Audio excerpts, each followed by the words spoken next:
Seja muito bem-vindo a essa apresentação e hoje vamos falar de um tema que, apesar de pouco explorado em muitas empresas, é absolutamente decisivo para a saúde financeira, para a competitividade da empresa. O FAP, que é o fator acidentário de prevenção. Talvez você já tenha ouvido falar desse nome em alguma conversa ali com o departamento pessoal, em alguma auditoria de segurança do trabalho, ou em alguma reunião com a diretoria, quando o assunto é imposto sobre a folha de pagamento. Mas a verdade é que em muitas organizações o FAP ainda passa despercebido, ele ainda fica ali escondido nas planilhas e aparece ali como um percentual automático ali nos cálculos do E-Social e raramente recebe a devida atenção que ele merece. E o que é o FAP? Como funciona o FAP? O FAP ele é fator acidentário de prevenção. Ele é um índice criado pelo governo federal que atua como um multiplicador da alíquota do RAT, também conhecido como SAT, que é o risco ambiental do trabalho. O RAT, ela é aquela contribuição previdenciária que toda empresa paga, calculada de acordo com a atividade econômica, ali dependendo do grau de risco definido pelo CNAE preponderante. Essa alíquota básica, ela é de 1, 2 ou 3% sobre a folha de pagamento. Só que esse valor, ele não é fixo. Ele vai sofrer as influências ali direta do FAP. E aqui está a parte crítica. O FAP, ele pode reduzir a alíquota pela metade, mas ele pode também dobrar, chegando a 2. Isso significa que empresas com a mesma atividade econômica, com a mesma alíquota de RAT, podem pagar valores muito diferentes de contribuição, simplesmente por causa do seu histórico em saúde e segurança do trabalho. O cálculo do FAP é feito todos os anos pela Previdência Social e leva em conta os 2 últimos anos de registro de benefícios acidentários concedidos ali pelo INSS. Ou seja, se nos últimos 2 anos a empresa teve muitos afastamentos por acidentes, aposentadorias por invalidez, pensões por morte, auxílio acidente, o FAP vai subir muito. E se a empresa teve poucos ou nenhum desses eventos, o FAP tende a cair até meio, é 0,5. E por que o governo criou isso? Porque a lógica é simples. Empresas que geram mais benefícios acidentários ao INSS acabam custando mais caro para a Previdência e por isso pagam mais imposto. Já as empresas que investem em prevenção, em gestão de segurança, que conseguem reduzir a gravidade, a frequência dos acidentes, das doenças ocupacionais, pagam menos. Resumo. O FAP é um mecanismo de justiça contributiva. Quem gera mais ônus, paga mais. Quem gera menos ônus, paga menos. E é por isso que ele é chamado de o indicador que não mente.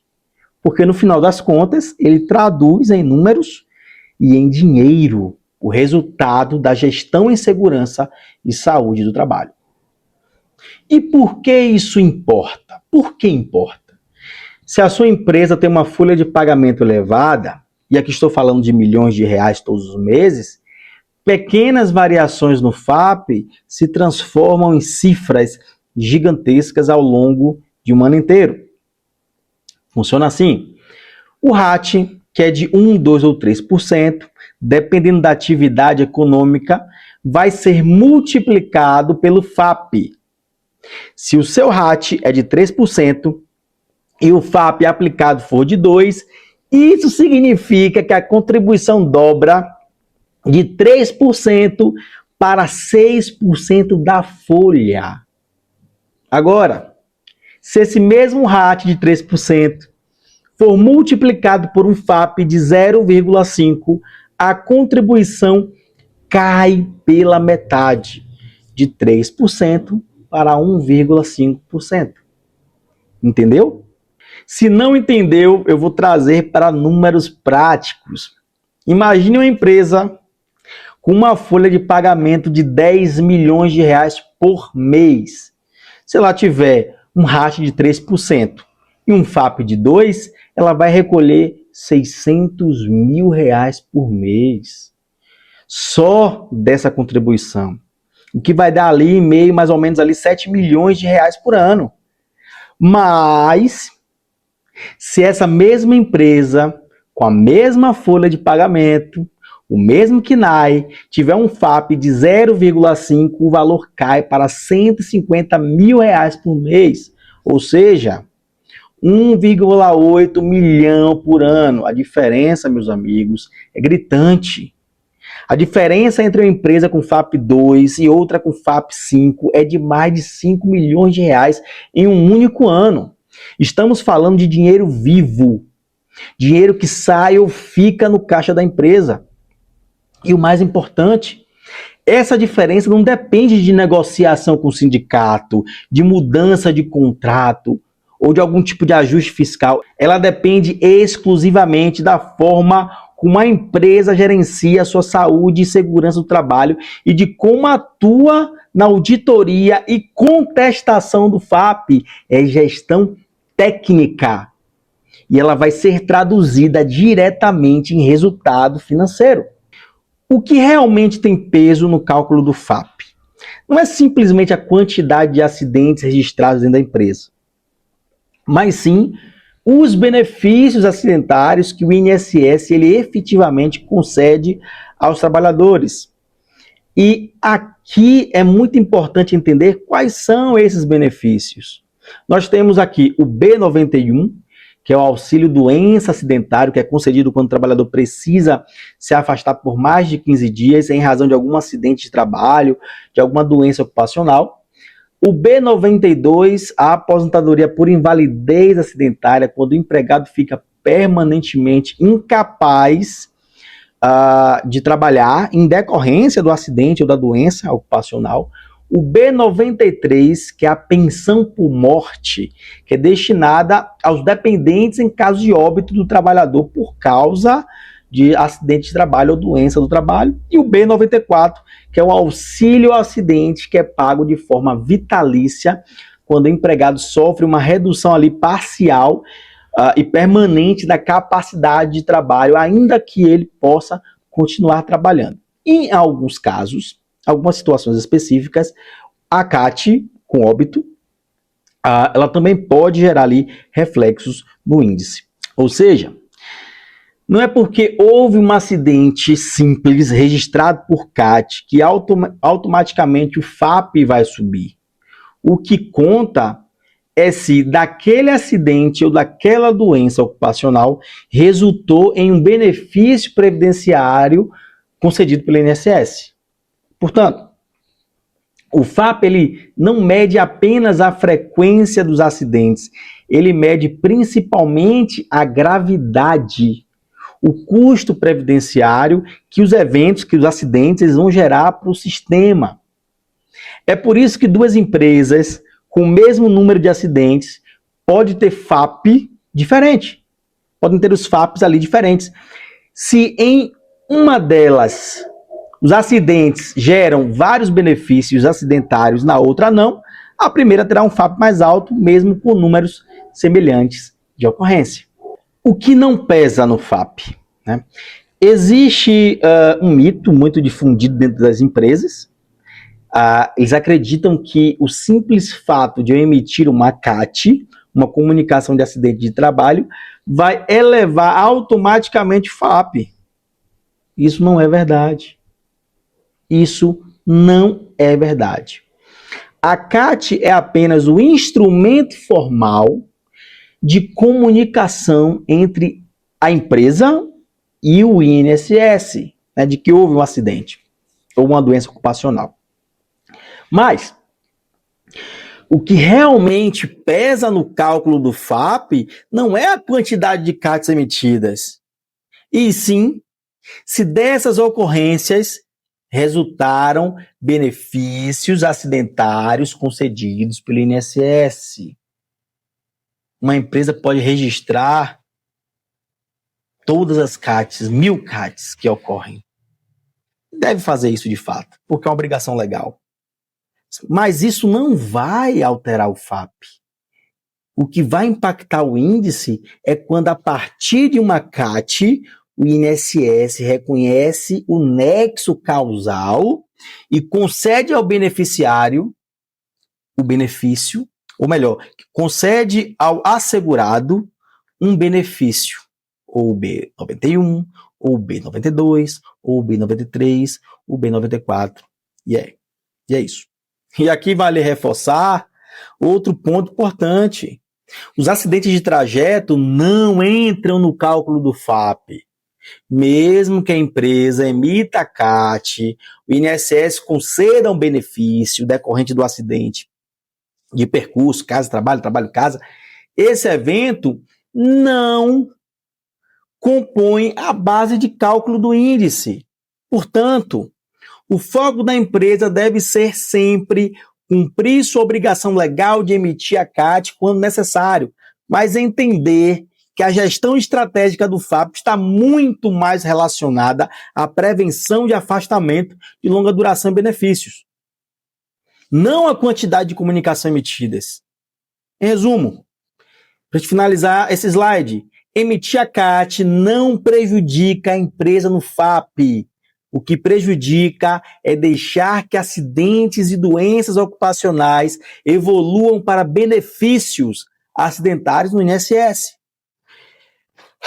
Quais são os erros, caros e comuns que as empresas elas cometem? Bem, o primeiro nós falamos no slide anterior, que é o medo de emitir CAT. É deixar de emitir CAT por medo do aumento do índice, do FAP. Isso não faz o menor sentido.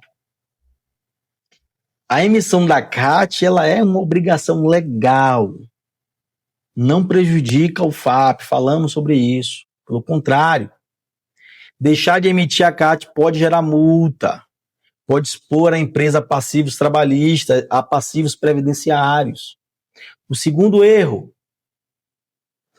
é não contestar o benefício indevido no prazo legal de 30 dias. Muitas vezes, o INSS ele vai conceder um benefício acidentário sem que exista um nexo técnico real com a atividade da empresa. E se o RH, o jurídico, não agirem rápido para contestar esse benefício, ele vai entrar na conta do FAP e ele pode elevar muito a alíquota. O terceiro erro é confundir o cálculo do CNPJ raiz com o cálculo por estabelecimento. O FAP ele é calculado por estabelecimento e não de forma consolidada pelo CNPJ raiz. O que é que significa? Que uma mesma empresa pode ter estabelecimentos com FAPs diferentes, dependendo do histórico de benefícios ali de cada unidade. E ignorar isso pode levar a análises equivocadas, a perca de oportunidade da gestão. E o quarto erro é ignorar a rotatividade. Se a empresa tem taxa de rotatividade superior a 75%, o bônus de redução do FAP é automaticamente bloqueado, mesmo que o desempenho de segurança seja excelente. Ou seja, uma gestão deficiente de pessoas pode anular todo o esforço em segurança e saúde. Esses 4 pontos juntos podem custar milhões de reais por ano para uma empresa de grande porte. Por isso, é fundamental entender a regra do jogo e agir ali de forma estratégica, tanto na prevenção quanto na contestação. Dinheiro na mesa. Uma gestão eficaz de saúde e segurança do trabalho vai reduzir diretamente a ocorrência de benefícios como o B91 e o B94. Esses são 2 dos benefícios que mais pesam no cálculo do FAP, porque eles representam afastamentos e sequelas que o INSS precisa custear. Além disso, uma gestão bem feita identifica e corrige falhas de processos e de enquadramento. Muitas vezes a empresa paga mais porque não ajustaram corretamente o KNAI preponderante, que define o grau de risco utilizado no cálculo do RAT. Um simples ajuste técnico ali pode ser fundamental em mudar totalmente a base de cálculo. E quando você soma um KNAI corretamente ajustado com a redução de afastamentos acidentários e ainda consegue manter um FAP baixo, o efeito no caixa da empresa é multiplicado. E não estamos falando de centavos, estamos falando de milhões de reais em economia anual. Resultado direto de gestão estratégica. No fim das contas, o FAP não é só um índice previdenciário, ele é um reflexo da qualidade da gestão de segurança do trabalho e, ao mesmo tempo, um instrumento poderosíssimo de alavancagem ali financeira para a empresa. Imagine quanto se pode fazer com milhões no ano. Quanto se pode fazer, quanto a empresa pode crescer com esse valor. Passo a passo para cuidar do seu FAP. Na prática, simples e direto. Primeiro, acesse o FAP no portal gov.br com o certificado digital da empresa. Segundo, baixe o extrato por estabelecimento, lembrando que o cálculo é feito por CNPJ completo, não pelo raiz. Terceiro, audite os benefícios. Aqui é onde mora o ouro. Identifique erros de concessão, benefícios de trajeto que não deveriam estar na conta, períodos de graça e até vínculos de outros empregadores indevidamente atribuídos ao CNPJ. Quarto, conteste. Conteste tudo que for indevido dentro do prazo de 30 dias. Cada contestação bem fundamentada pode significar uma economia enorme no caixa da empresa. Digo e repito. E, por fim, implemente um plano de segurança do trabalho consistente, voltado para reduzir tanto a frequência quanto a gravidade dos acidentes e doenças ocupacionais. Seguindo esse ciclo, todos os anos, você transforma o FAP de um peso em uma vantagem competitiva. O FAP não é burocracia, é a régua que mede o desempenho real em segurança do trabalho. Muito obrigado por assistir até aqui. Espero que você tenha gostado. Valeu, até a próxima.